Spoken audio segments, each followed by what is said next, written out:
Pepper ചിക്കനാണ് ഉണ്ടാക്കുന്നത്. അതിലേക്ക് വേണ്ടി 1 കിലോ ചിക്കൻ കഴുകി വൃത്തിയാക്കി വെച്ചിട്ടുണ്ട്. അതിലേക്ക് നമുക്കൊരു 1/2 ടീസ്പൂൺ മഞ്ഞൾപ്പൊടി, ഒരു ചെറിയ സ്പൂണിൽ കുരുമുളക് പൊടി, ഉപ്പ് പാകത്തിന്, ഒരു 2 ടേബിൾ സ്പൂൺ തൈര്, നല്ല കട്ട തൈര്, അധികം പുളിയില്ലാത്ത കട്ട തൈര്. അപ്പോൾ എല്ലാം കൂടെ ചേർത്ത് നമുക്കൊന്ന് മിക്സ് ചെയ്ത് കൊടുക്കാം.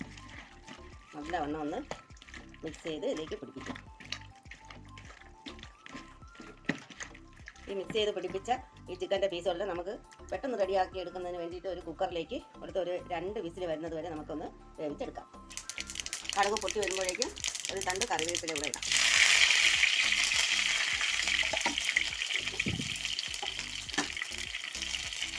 അതിലേക്ക് ഒരു 3 സവാള അരിഞ്ഞത്, ഈ സൈസിലാണ് അരിഞ്ഞിട്ടുള്ളത്, തീരെ കുഞ്ഞായിട്ടുമല്ല, ഒരു ഇടതരം സൈസിൽ അരിഞ്ഞിട്ടുണ്ട്.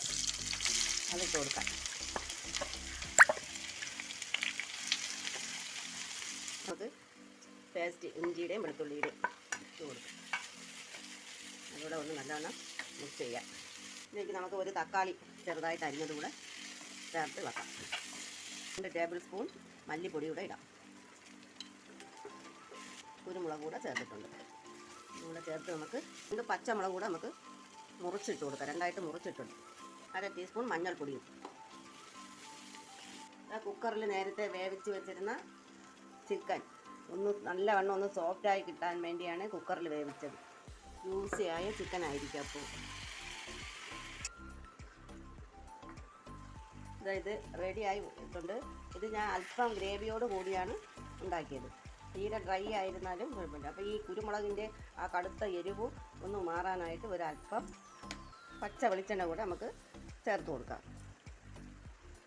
അതിനുശേഷം കുറച്ച് മല്ലിയില, 2 കറിവേപ്പിലയും കൂടെ. നമ്മൾ പെപ്പർ ചിക്കൻ ഇവിടെ റെഡി ആയിട്ടുണ്ട്. എല്ലാവരും ഉണ്ടാക്കി നോക്കണം. നല്ല എളുപ്പമാണ്, നല്ല ടേസ്റ്റുമാണ്. എല്ലാവരും ഉണ്ടാക്കി നോക്കിയിട്ട് നിങ്ങളുടെ വിലയേറിയ അഭിപ്രായങ്ങളെല്ലാം അറിയിക്കണം. എല്ലാവരും ലൈക്ക് ചെയ്യണം, സബ്സ്ക്രൈബ് ചെയ്യണം, ഷെയർ ചെയ്യണം. ഇനി നാളെ നല്ലൊരു വീഡിയോയുമായി വരുന്നതാണ്. Thank you.